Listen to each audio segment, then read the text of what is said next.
Wow, I have not used that opening video in a very long time. Well, I guess it makes sense because I haven't had a theory video out in a very long time. Hey guys, welcome back to JerseyBoyReviews and the Villains We Trust. My name is Julian and I am your host. And like I mentioned before, it's been a while since I've done a theory video, but let's get right down to it. And as always, please remember to keep your minds open, and more importantly, this is fan fiction. So anything that I'm going to say is purely made up and pure fan fiction.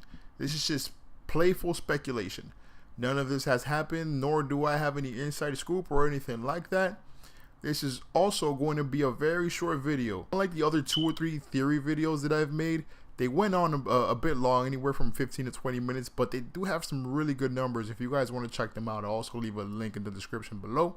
So let's get right back down to it. So this is going to be my theory on how Goku will transform into his limit breaker form. So one more thing about this theory video, it's going to be very loosely based. I'm not going to try and tie it in too much because I'm not going to go as in depth as I did as my other 2 or 3 videos. It's just going to be short and sweet, and it's not really going to have a lot of connective tissue. It's just something that I thought up of, and I thought I'd share with you guys. So here we go. So this is going to be my theory on how Goku will transform into his limit breaker form. We all know that Goku is pretty much a fighting genius. He has shown this hyper ability to combat, react, overcome many opponents and different tasks and different objectives in all types of scenarios. I'll give you guys a few examples of his genius. The very first time we see Goku learning a new technique was in Dragon Ball. He witnesses Master Roshi unleashing the Kamehameha wave. So after he witnesses such devastation by the old turtle hermit, like any little boy, he wants to learn how to do it too. That was incredible. Can you teach me how to do that? Sure, but it'll take you 50 years to learn the Kamehameha wave. Oh, 50 years. So he asks Master Roshi to teach him. But Roshi tells him something along the lines of, this isn't really something that you'll learn overnight. He says, and I quote, it's going to take you 50 years to master the Kamehameha wave. And we all know what happens just a few moments later. He tries the technique anyway, and pretty much fires off a perfect Kamehameha wave. Obviously not to the degree of Master Roshi, but still masterfully done.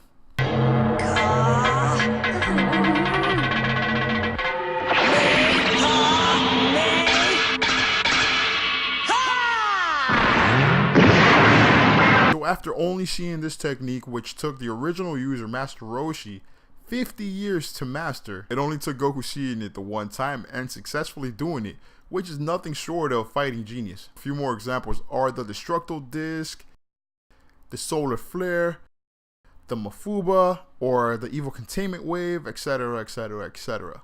And then most recently in the Dragon Ball Super manga, albeit Dragon Ball Super is a bit absurd, it's really exaggerated on not just Goku, but pretty much a lot of the core characters seem to learn new techniques at a ridiculously fast pace. Here's looking at you, Trunks. 2 minutes to learn the Mafuba wave. That's crazy. But oh well, I digress. In the manga, we see Beerus do the Hakai, and wouldn't you know it, boom, our boy Goku can somehow execute the technique. Granted, not to the degree of Lord Beerus, which is pretty much an instant kill, but still good enough for the first try. Just like the Kamehameha wave. And the last example is that he even got a technique from an alien race who we all know as the Yard Rats, who taught Goku the instant transmission. So it looks like no technique is safe around Goku, the copy ninja. So what I think is going to happen is, in the Tournament of Power, probably going to be super crazy. Goku is most likely going to be fighting Jiren or whoever you want to throw in the mix. So we've already established that Goku can learn techniques from other races and even aliens. But what about a person from his own race, from a different dimension? I'm pretty sure he can do it if he was able to even master a Death God's technique, right? So this is the first image of Limit Breaker that we get to see as fans, right? I went into a nerd curiosity and it was bothering me a little bit. Why was Goku presented to us with his back turned? Maybe it's some sort of subliminal message that was already established in the series. Or maybe it's just as simple as a studio trying to inject some mystery to the form. But we're having fun here. So what I'm thinking is that we have other Saiyans from a different universe in this tournament, right? What if Goku gets into a precarious position where he's just been beaten? So let's paint this picture. Let's say Goku's on the floor, he's collapsed, and Kale comes up to him and tells him, hey, why don't you do that thing? And she says, yeah, you know that thing where you get the tingling sensation from your back. So she frantically tells him how she does it, how she transforms, just like how Kaba explained it to her. But what I'm saying is, how about Goku uses this information to try it? Goku's never been gun shy before, so instead of using the original method that we're all accustomed to, that being transforming through rage and pain, he tries the tingling sensation that the other Saiyans use to transform. And since he isn't of that universe, this technique isn't familiar to him or his body, so this tingling sensation somehow triggers the limit breaker form, which looks badass, by the way.